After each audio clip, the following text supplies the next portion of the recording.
and the prince can't be trusted to do it. Anybody who's not at court can't observe. People have to watch the randomization.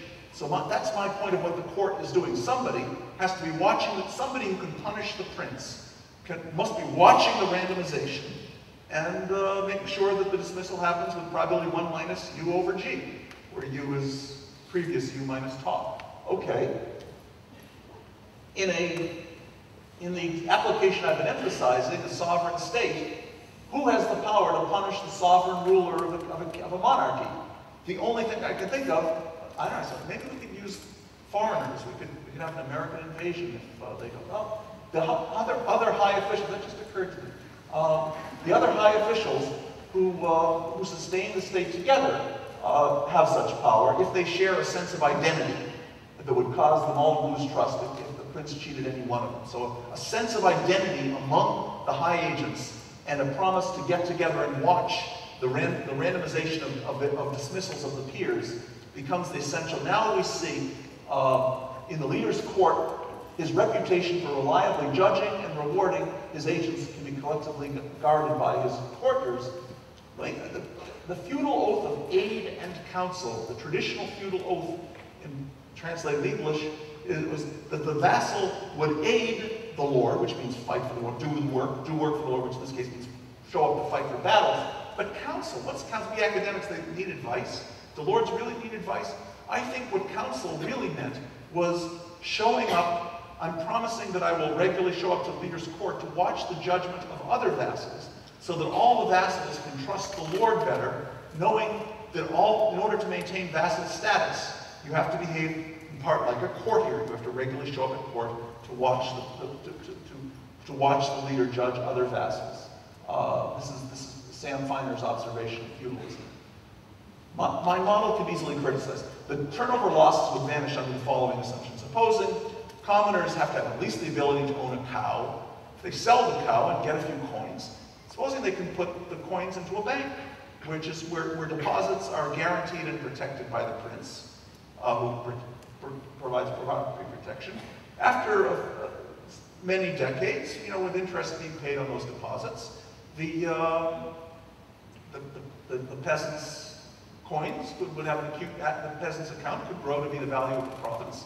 And then we have people under the assumptions of my little model, where people are risk neutral and have the same discount factor, eventually the peasants would be able to buy provinces.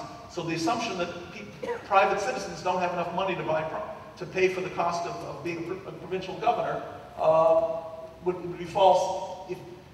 So I'm definitely assuming that those bank accounts don't exist. That peasants don't, the people who are not part of the governing elite don't trust that they can hold vast sums of wealth and not have it get stolen from them by the prince. This is a limiting assumption. I hope it's false in many countries today. But it's not a stupid assumption. Let me defend it by saying, throughout history, many rulers have held power without much trust from common people. But no one can rule very long without trust from the high officials of his government. And if you look at the stories of the final fall of the Western Roman Empire, 476, the fall of the Ming Dynasty in 1644, each of these in paper can essentially a ruler punished a general unjustly, and the rulers lost credibility. So no one can be the ruler of a great state without the trust of the high officials of his government. So I'm deriving a privileged aristocracy from an assumption of scarcity of trust. Okay, a few discussions that I should skip over. What's important? I have a paper in the American Political Science Review last year, which was a different model. I like it, so I want to mention it in this privilege of this audience. But what's the difference? The difference is it's about the political leader, in order to take power, needs captains to fight for him. So I want to distinguish captains and governors as two important agents of the state. The captains I'm defining to be the agents who work for the governor, maybe precinct captains in a democracy. They are the people who work for the candidate for power, fight for the candidate for power, and exert effort to help the politician or adventurer to win power. The governors are the agents who help in the administration of this great power. And both need to trust the leader.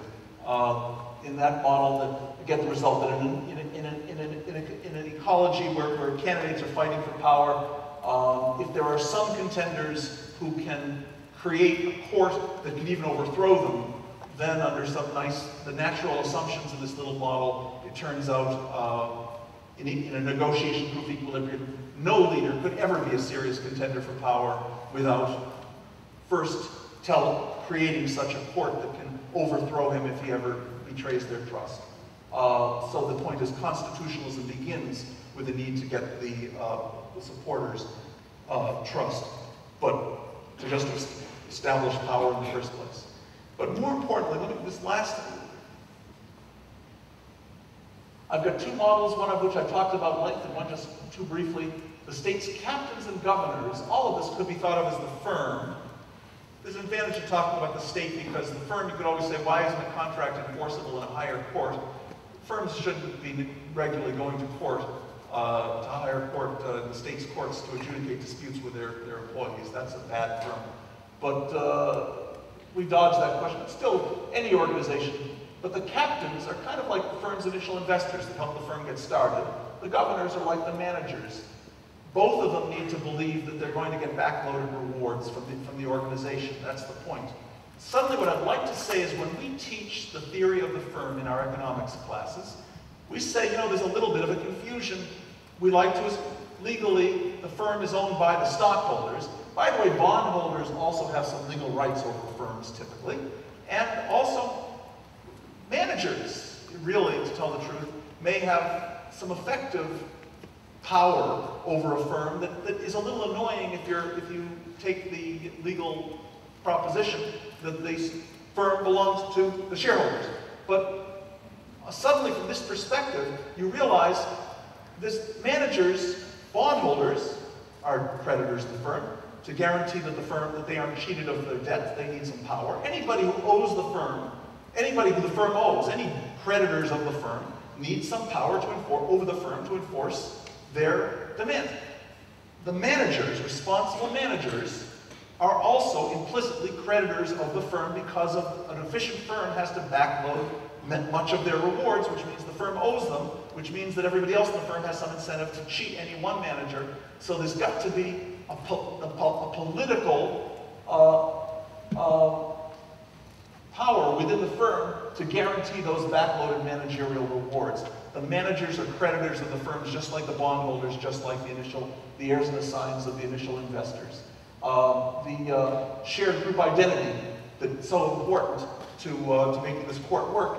Maybe that when we ask what are the boundaries of the firm, maybe the shared group identity among its management team is an important question in guaranteeing the backloaded rewards that are promised to agents of the firm. And the difference between my contracting with you or my employing you is that when I employ you, suddenly peer effects with other employees become important in a way of enforcing my debts to you. Whereas when I contract with you, it's clear that it's the state. Unless we're setting up a Keiretsu kind of relationship with multiple outsiders. So obviously they're blurred. I want to say something very briefly. I have to skip this, except that I just like the second to last paragraph here. I'm talking about adverse selection, and I'd like to just say, as a cartoon, as a presidential lecture, I should say some big things that are too big to be true, but maybe economic development may be seen as a process for moving from moral hazard problems to adverse selection problems.